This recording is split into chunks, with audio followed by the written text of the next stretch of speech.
Welcome to the England Rugby Pod.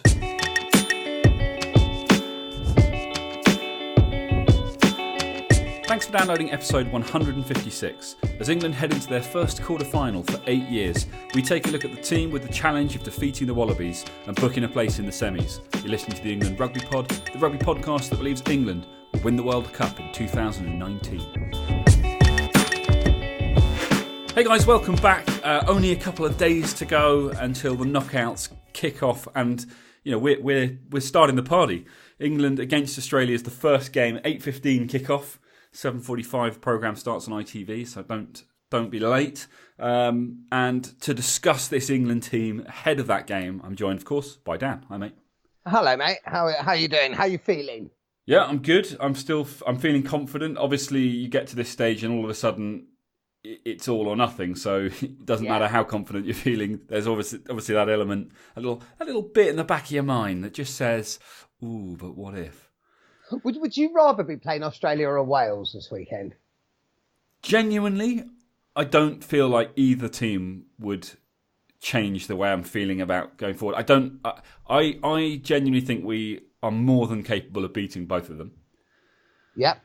And I don't really feel like one offers more of a threat than the other. I mean, I've made my feelings on Wales pretty clear. So I'm sure there'll be plenty of people that would say that 100% they'd rather be playing Australia based on form. And I guess you'd argue, well, Wales beat Australia, so in theory they're better than Australia.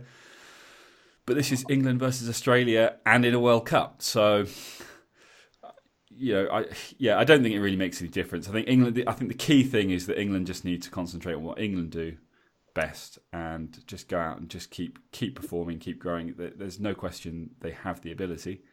Can they deliver on the day?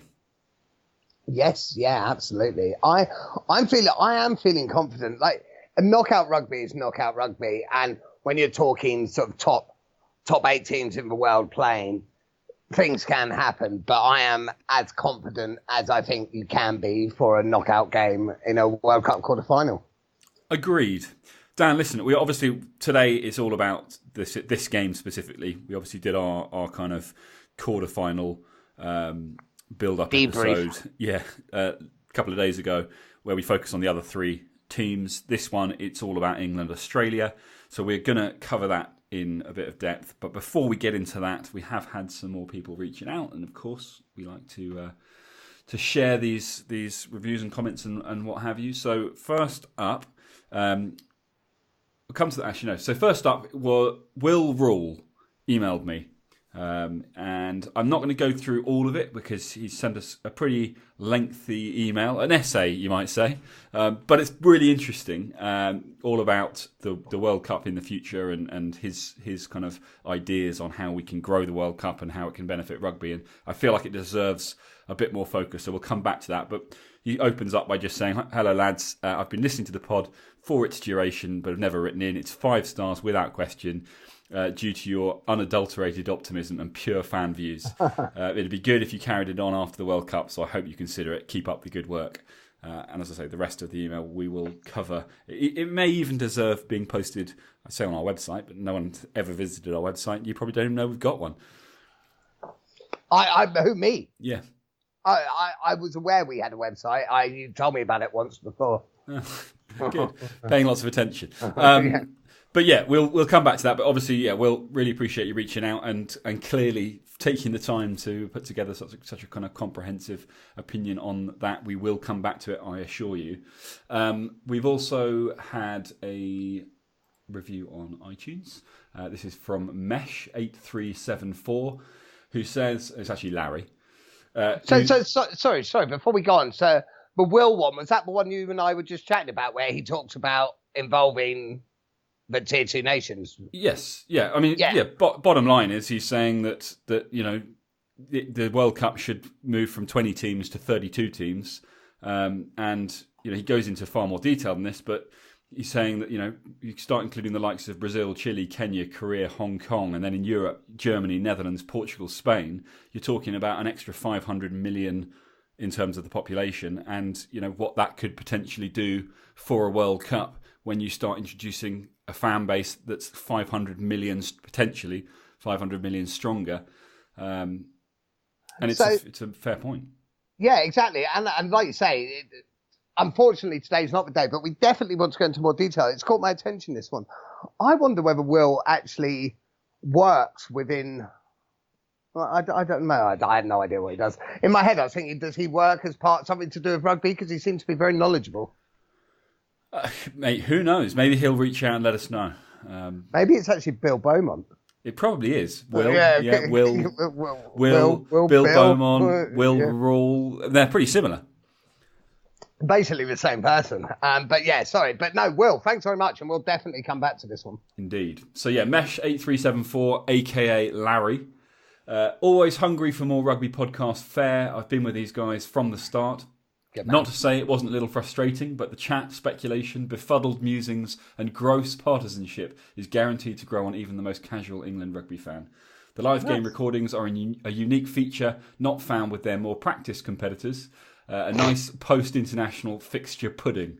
Though reducing the pre to increase the half-time and post-match coverage would be more appropriate given 99% of listeners already know the result. Your regularity is key to loyal listenership, lads, so thank you and keep it up, Larry. 5 stars. Thank you, Larry. Yeah, that's great. I appreciate that. I do too. In response to the kind of the live games, certainly the post-match we could extend, and obviously up until now we've been, the first few games of this World Cup, we have been doing the episode that we're doing right now in the pre-game sort of section. Or is that what he's saying? I'm not sure. You have it possibly, but I actually think this is quite good. This would normally be what would be our sort of pre-kickoff amble, but we're doing it a couple of days before, so people can listen to our thoughts before, which I think is probably. Yeah, and obviously the probably halftime. We are limited with the halftime option because obviously the whole point of it is that we're doing it during the actual halftime, so we have 10-15 minutes max, and when you've got to account for actually connecting with one another and then having the conversation and then getting back in front of the TV again, that's more limited. But we could certainly spend a bit more time post-match just trying to digest things, and I think that probably will be the natural course of things as the games get more and more intense as the knockouts. In our defence, we have limited time post-match because it just depends on my level of drunkenness. So, this is very true. Or concentration. Or yeah, exactly. Or anything else, like if a squirrel runs through the garden or something. He does have a habit of chasing squirrels. They're arseholes. Larry, we really appreciate your feedback and your comments, and guys, keep them coming. At England Rugby Pod on social media, englandrugbypod@gmail.com if you want to email us, or as Larry did, head over to iTunes and rate us, review us on there, and let us know what you think. We really appreciate hearing from you guys. Yes, yeah, absolutely. Right, on to the main event.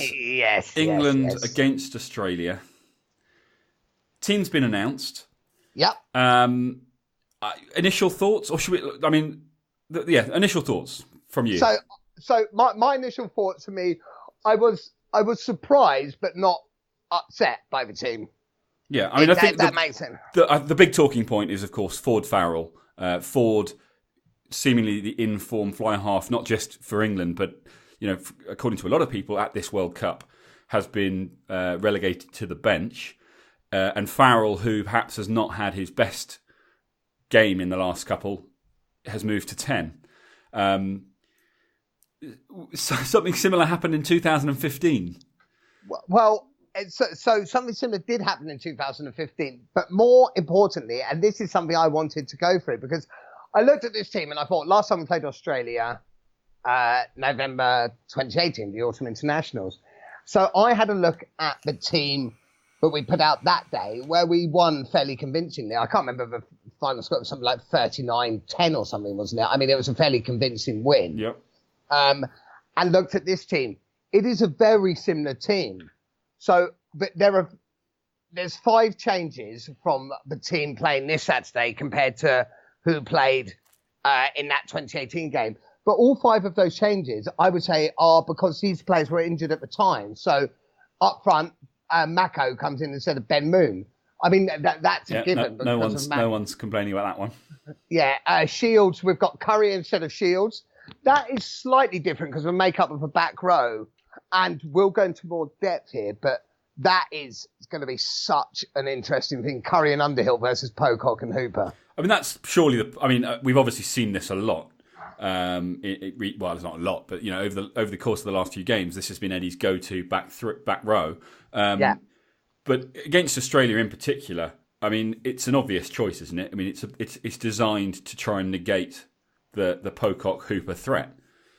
Yeah, I think it's exactly that, and because in 2018 we had. At number 8, we had Mark Wilson. And Mark Wilson is a brilliant player and has been playing brilliantly over the last year or so. But obviously, Billy's fit, so you play Billy. Yeah. And Wilson, when I first saw it, I thought, he's unlucky not to be on the bench. But I understand why Ludlam's there ahead. Wilson, if you're against it, if you're against the All Blacks, if we were playing the All Blacks or South Africa, I think Wilson's on the bench or playing, because he's such an attritional player when you're up against it defensively. To me, Ludlam's more attacking player, and I think Eddie's gone for a really attacking threat. Oh, 100%. The bench is designed to... I mean, front row is a little bit different because that's not so much attacking. It's almost the other way around. Fat. Yeah. They're all just fat. But yeah, certainly when you look at the back line and... so this Ford Farrell thing, a lot of people saying it's crazy. He's clearly gone for a defensive... starting 15. He's conscious. You think Eddie has? Yeah. So I don't think it is. I understand why you say that, and Eddie said in an interview. Yeah, it's a mixture, isn't it? I'm thinking about the midfield specifically. So I'm talking about the Ford Farrell change-up. The reason why Farrell moves to 10, and then the centre partnership is made up the way it is with Manu and Henry Slade, is to kind of bulk up the midfield from a defensive point of view, particularly to try and deal with the likes of Karevi playing in the centres, who has been one of Australia's most attacking players in this World Cup so far. He's a big oak as well. So I agree with that. Defensively, it does seem more. But I also think that Eddie realised a way to unlock Australia and the way that we can get points against them is hold them up in the middle. Then when we go wide, they struggle to live with us. Our wingers... I mean, we don't have defensive width. We're all about attack, with the likes of May and Watson and Noel if he's fit, and even Cokanasiga despite his size. These guys are not there because of their defensive prowess. Not to say that they're not strong in defence. They're there because they're a quality attacking setup.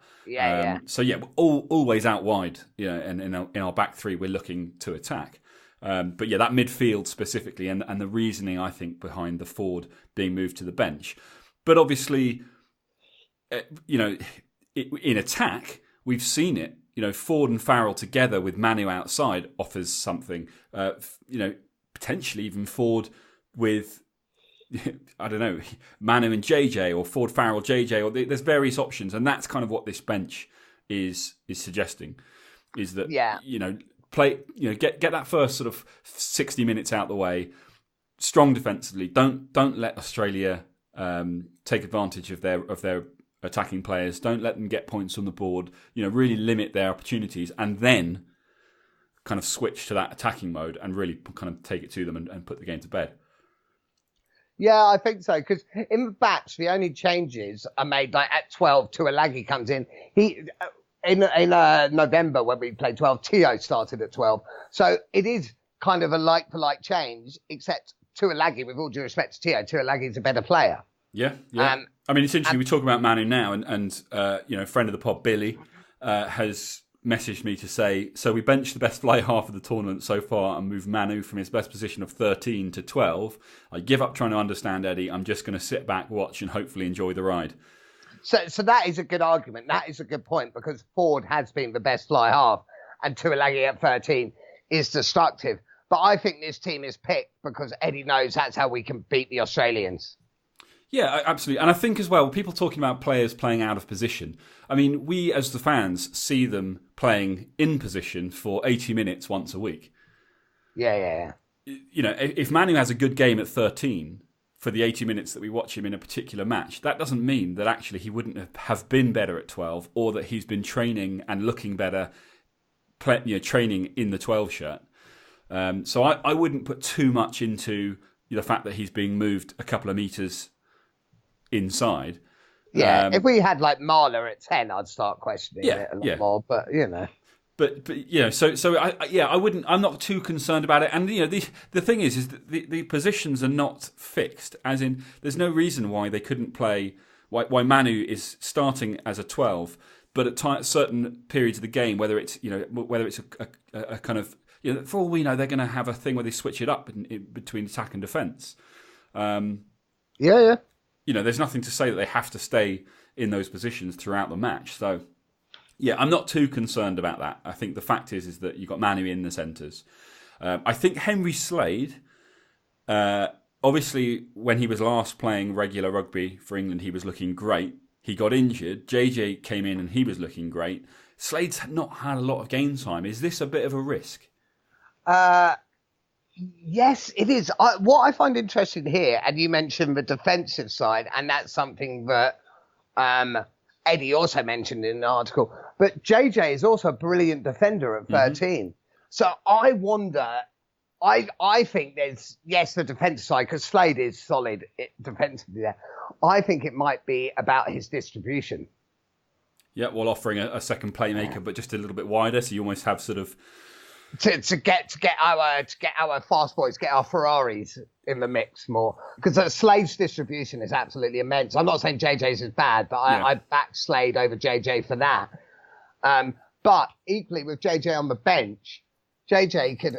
But by the time JJ, this is how I picture it. By the time JJ comes on, the Aussies are so in defence, they are so worried about Slade's distribution to a leg crashing up. But suddenly you got the dancing feet of JJ. They're just going to implode and start just crying. I like it. I like the optimism, and I like your prediction. I mean, one of Slade's main roles, not particularly, but in defence, is dealing with Jordan Pataya. This is a guy who is debuting at centre. It's only his third cap. Yes. It's only his third cap in total. Some people would look at that and say, if you're an Australian fan or looking at the Australian team, that's a gamble. But we've seen it before. Often when you put players in with little experience, they're obviously good enough to be there. It can actually become a bit of a problem because, one, we don't know that much about him. Yeah. He's not been studied in the same way as the guys with 100 caps. And he's almost got less to lose. I mean, obviously he does have a lot to lose because if he ended up being responsible for Australia getting knocked out of the World Cup, it's going to be remembered. But expectation is, I think, naturally lower, particularly if everyone's kind of going, "What are we doing? Australia? Why are we putting a guy in with absolutely no experience?" I think that's an area England needs to just be very cautious of. So I agree. I didn't know much about this guy. I YouTubed him. He looks pretty useful. He's a good player. And Karevi, the danger man. England, I think, just need to back themselves to deal with him physically without sucking too many people in. We don't want them to have their version of a Manu. Only Manu can be the man that sucks in defenders. Please. Yes, absolutely. But looking at the team, it looks good. Like I said, I thought Wilson was a bit unlucky to be left out, but I understand why, because I do think it's gone for a more attacking option from the bench. Laws ahead of Cruz. That's an interesting one. It was a Tojay Laws who started the second row in November 2018, and from memory, they dominated up front. So, well, that's going to be key today. I mean, I'm assuming that's what Eddie's looking at. First and foremost, it's about dominating the front five. And you look at that: Vunipola, George, Sinclair, Tojay Laws. You've got the names to do it. Yeah. If they can do that, what I'd like to see is a display, a dominant display, aka 2007 semi-final, was it? Quarter-final. There you go. Repeat. Let's have a repeat of that. That's what I want to see. Well, I'd rather have a repeat of last autumn where we just took them apart. Yeah, but if we're talking World Cups. Yeah, let's not repeat 2015. Let's repeat 2007. Yes, agreed. Because England's last knockout win in a World Cup was against Australia in 2007. No, it wasn't. It was against France. Sorry, against. Oh yeah, what? It was against France in 2007. Yeah. That was the semi-final, wasn't it? Yeah, semi-final, because then 2011 we went out in the quarters to France. Yeah. And then 2015 we don't need to talk about 2015. That's right. Yeah, so we went out in the quarters. So the last time England won a knockout game was France 2007. 2007 to get into the final. Yeah. Correct. The year 2015 never actually happened. It just went 2014. Yeah, why did they cancel that World Cup? I don't know. It's so weird. Weren't we supposed to host it? Yeah, but it just didn't take place. Maybe we should host the next one. I reckon that's a great idea. So what else about this team? I mean, hang on. Let's not move away from the Laws Cruz debate. Other than the fact that Itoje Laws started against Australia in that Autumn International Series in 2018, what other reasoning is there behind this? I don't know, actually. Maybe Laws is seen as more in your face, confrontational. Maybe that's what Eddie wants. I genuinely don't know, because Cruz to me is been playing some really good rugby and is a big threat. Laws, I think it's to shut them down. I think it's to try and just take the game to Australia and really, smash them back in defence. And I think Laws probably offers more than Cruz in that respect. We need his perfectly timed hits that are flirting with being not just illegal but actually criminal. Yeah, but legal. Yes. Some of those. Is there a worry that because of what the build up and the expectation that the physicality is going to be such that cards might start flying? And when you consider who the officials are for this game as well, they do like a red card. Yeah, the Frenchies do worry me.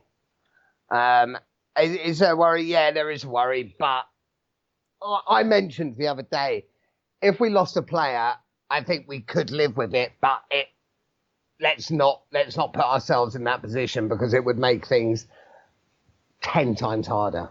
Yeah, I mean, the one thing about Farrell playing, people saying, they'd have Ford instead of Farrell, but Farrell does have a habit in this World Cup of, causing the opposition to get red cards. Oh God, don't say that. It'll go the other way now. Yeah, I mean, and last time out against Australia, Farrell was arguably lucky to not have seen them red himself. What? Because the Australians targeted his shoulder? Yeah. Well, so that's what I meant. The Australians were really lucky not to get sent off. Yeah, for targeting Farrell's shoulder. You can't just target a man's shoulder like that. It's bang out of order. Out of order. Bad sportsmanship. Yeah. Massive arms Farrell. But no, I when I saw the team, like I say, I was a bit surprised. It wasn't what I was expecting. I was expecting a Ford Farrell axis. I was expecting, with Tuilagi at 13.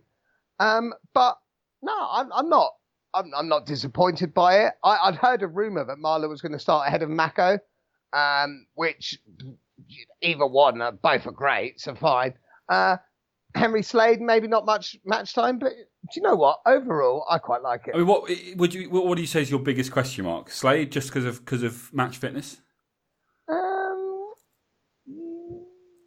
Yeah. I think so. I think, despite how good Slade has been pre-World Cup, I think that we're in the knockouts now, and unfortunately, he didn't get fit enough to get enough game time in the kind of the build-up games. I think he's played a lot of rugby this year, though, a lot of high-level rugby this year, and I think he's a class act. When I say biggest concern, yes, but I don't actually have concerns. I'm not concerned. But if you were picking that team, would you have JJ ahead of him right now, starting on Saturday? No. I wouldn't, because I've read Eddie Jones' reasoning. What is his reasoning? Share. Please do share. So Eddie Jones' reasoning was what you were saying earlier about the defensively. That surely is not why Slade gets the nod ahead of Joseph. Well, no, I think so. Eddie's quote was, he was saying that defensive axis, and I think Slade and Tuilagi have played together more. Yeah. So I think defensively they're probably slightly more set. For me, I think and so Eddie said the 10, 12, 13 defensive channel was so important. And because they've played together quite a lot in that, I think that's why he chose him. but I also think Slade's distribution. So if I'd picked it before reading those comments, I probably would have gone JJ. But now I've heard Eddie's reasoning behind it. It makes sense to me. And this is why Eddie's England coach ahead of me. This is very true. In Eddie, we trust. Shout. It was a close shout, but they went with him, and I understand why. Okay, fair enough. Interestingly, Michael Checker, and he does tend to say some bizarre things. He has been quoted when talking about this game, and obviously being asked about Australia's chances. His quote is, "I'm just a believer. Call me a sucker." Oh God! If you're the Australian team, is that what you want to hear from your coach? Do you know what annoyed Michael Checker? I tell you what he reminds me of. Sometimes if you're in a group and you're introduced to sort of a new person in the group and that person describes himself as crazy, they're like, oh, me, I'm just crazy. Ask all my friends, they all think I'm crazy. And automatically I just think, I don't like you. There's definitely a C word I would use to describe you, but it's not crazy. That is what Michael Checker does to me. I just think, I don't like you, Michael. But having said that, I think actually, I'm now going to almost go back on myself. I think he was quite smart with the mind games when he was saying, well, surely England must win now because of that week off. But Michael Checker's he's a bit of a loose cannon. He's going to say what he wants. And thankfully, I've learned to drown him out. As I think most of the rugby public have. But, it could be genius, and it's all about saying the things that he knows are going to get airtime, because that way people are not talking about the Australian performances, which, let's be honest, have not been great. No. But, okay, so here's a question for you. How much of that gets thrown out the window? All of it. When you consider, right, pool stages are over, it's knockout rugby now, everything is on this one, for the time being until the following weekend, everything's on this one game. I said to you beforehand, England have a record. They've won the last 6 meetings against Australia. Now, the Australians are obviously saying, we're not focusing on that, we're not talking about that. But the reality is they're aware of it. Whether they're talking about it or not, they are aware of it. Their record against England recently has not been great. On the flip side, England are also aware of it, whether they're talking about it or not. And is there an element, is there the danger that a little bit of complacency can kind of slip into your mindset, because whether you're talking about it or not, it is there? Yes, it's a tough one, because I do think that come a quarter final day, I think what's happened historically goes out the window. Where it's important, when we say form goes out the window, I said all of it, not all of it. Form doesn't go out the window because you may be going with a bit more confidence because of the form you're playing in. What I think's key to this game is, I think 15 versus 15 or 23 versus 23, England are better players. Yep. I think England's 23 are better players than Australia's 23.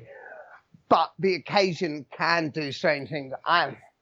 It is a tough one, but I don't think that because like you say, in 2007, we had no right beating the Australians. The Australians were a lot better team than us at that point. And, that day happens. And those days can happen. That's the only concern.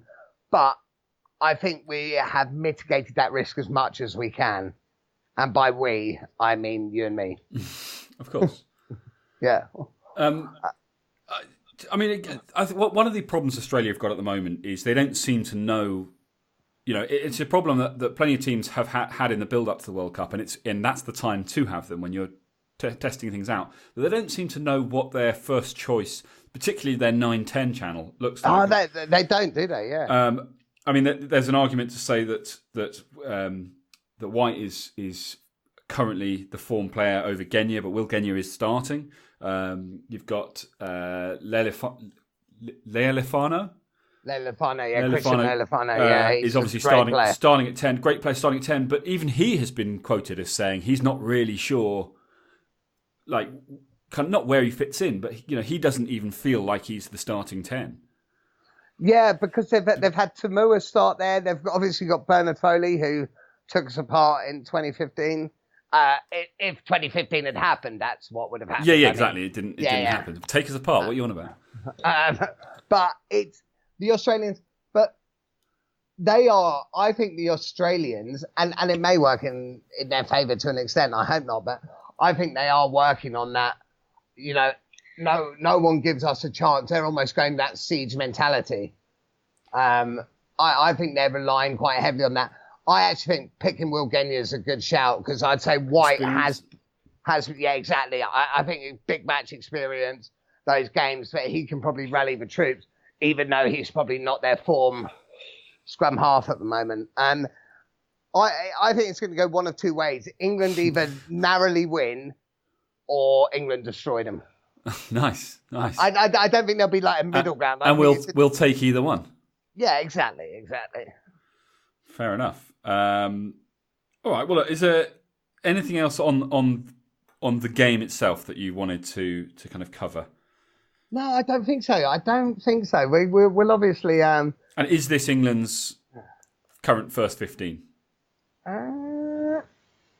So I don't think is this England's current? Well, yeah, it is because it's a knockout rugby. Everyone's fit, and that's who's fit. In your opinion, not in Eddie's opinion. 15, yes. Oh, really? Oh, hang on. Is this current? In my opinion, possibly. I don't know. God, that's a hard question. Well played. Thank you. Is it? I would probably have gone slightly different. I think I would have Farrell to Alagi. I'd either have gone Ford Farrell to Alagi or Farrell to Alagi Joseph. But bottom line is the first 15 will have the opportunity to play in this game, whether it's at the start or at the end. I think so. Okay, that's so. It's our best 23. I think best 23 for yeah, possibly. Given who's available. Although I feel for Wilson not being in that 23, but otherwise, yes. Yeah, I mean, Ludlam. To be fair to him, though, you know, he came along as a bit of a sort of wild card, and he's been brilliant. So he's earned his spot there. I agree with you, Phil, for Wilson, but you know, Eddie's going in a certain direction, and you know, it's a tough call because Curry, Underhill, you know, are great. You could equally have Curry and Wilson, or you could have Underhill and Wilson. Yeah. But you could equally slot Ludlam in. You know, so you know, it's been tough. It's just a good problem to have. With the 31 man. God, I've lost track of where we are. 31 man squad. Because Genge likewise has been a bit of a bulldog, hasn't he? He's Rhino. Unlucky. Yeah. He's unlucky. But you know, they're all playing their part, and it's certainly by no means, you know, it's by no means over for those that are not selected today. You know, we may well see Wilson and Genge again before the World Cup is finished. I suspect we will. Okay, well, look, before we move on, or before we call time on this episode, the other thing I've read that I thought was interesting, the RFU rejected, I don't know if you read about this, they rejected a multi-million-pound offer from Amazon to make a fly-on-the-wall documentary at this World Cup. And obviously they rejected it because they felt it would be a distraction. Interestingly, Eddie had given it the go-ahead, given it his blessing. So he obviously didn't feel that it was going to be a distraction. I mean, this is according to the Daily Mail, so it's not true. Okay, but what? I mean, one, how much have we lost by not having this? How much would you love to have had a fly on the wall documentary following? Well. Is there still going to be one? Not for the World Cup. Well, I wonder whether the RFU have got their own cameraman in there, and they're thinking they're going to make more money by. Well, possibly, but the article goes on to talk about the fact that it was put to the board, so they took it that far. They didn't just reject it straight off. So they obviously felt it had merit. And one of the other reasons why they've possibly gone against it is because Will Carling, who's obviously employed by, or was before the World Cup, employed by the RFU as a mentor, he's also involved with the production company that were going to run the thing, and they just felt there was a conflict of interest. But it sounds like they gave it some serious thought, and that doesn't sound to me like the sort of thing you do if you're thinking, why would we do yours when we're doing our own? So I'm not sure there will be. I mean, obviously there's the Rising Suns, which has been doing a bit of behind-the-scenes stuff, and that's been brilliant. And I just like to say, Joe Marler possibly the new Lord, the new Archbishop of Banterbury. Yeah. I find him as entertaining as James. Joe Marler, I find entertaining. I can imagine he could get tiresome if you were with him. I like Joe Marler. But surely that's the same with Haskell. Yeah, of course. It's the same with anyone, isn't it? But no, Joe Marler's brilliant. He's been good quality, and I think he's got a lot more to play in this World Cup because I think he's playing good rugby as well. Yeah. I mean, I guess so. Just flicking back quickly and talking about the best 15, it does feel a little bit like the front row. I don't know. It feels the wrong way around to me. I want to see Vunipola, George, and Sinclair play 80 minutes, really, but that's not going to happen. So it kind of worries me that when you bring on, if the idea is that in that last 20 minutes you really want to kind of open things up a bit because you've been super defensive, certainly in the midfield early on, and you wanted to just be making it impossible for them to get any momentum. That's surely what your Cole Marler combo is going to do. Whereas your Vunipola, again, your Sinclair combo up front, that's about playing with the hands of a fly half and doing crazy things and making ground and making little breaks. And I think the front row's the exception to the rule there because I think that's going to be different. By the time those guys come on, we'd have already won the match and they'll just be there to piss off the Aussies, just frustrate them. But smiling in people's faces and winding them up. Exactly. But even if that wasn't the case, what you say, I completely get your point. I think it's slightly different in the front row with regards to then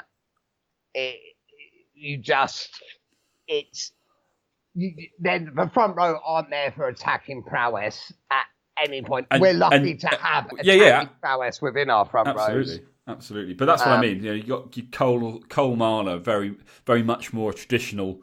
And in fact, they were interviewed together recently on the Rising Sun's latest episode, and they both described themselves in exactly the same way.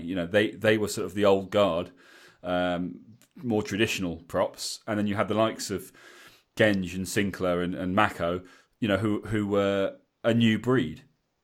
Don't forget, you've also on that bench, you've also got Luke Try Machine Cowan-Dickie. Try and Dickie, what? That's true. So he's due a couple at least. Yeah. I think he will. I think we'll get a hat trick. I think he's going to be top try scorer this World Cup. A hat trick in the last 20 minutes. That would be nice. That would be nice. Okay, well look, let's rein it in there then, because we're going to need to do a little bit of a preview before the game.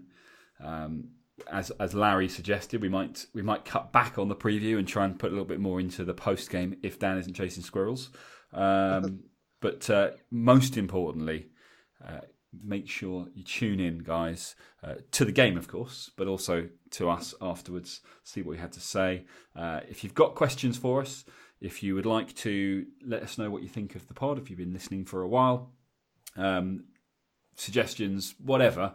Reach out at England Rugby Pod on social media, englandrugbypod@gmail.com. If you would like to email us, head over to iTunes, rate us, review us, let us know what you think on there too. That's a great way for us to see how things are going. And just, keep enjoying this Rugby World Cup and have a cracking weekend because there are 4 massive games. And I think we expect to see England, New Zealand, France and South Africa in the semi-finals. Is that right, Dan? I think we do. I think we very much do. Might be Wales. Might be. I don't really care. But I think... It probably will be. It probably will. It's probably wishful thinking that France will do them. But well, either way... It makes England no difference to us because I don't think they'll go any further than that anyway. So, and then England, South Africa in the final. England, South Africa final. Yeah, England are going to be there. It's a great weekend for rugby. And we will be back on Saturday to talk through the game. Catch you guys then.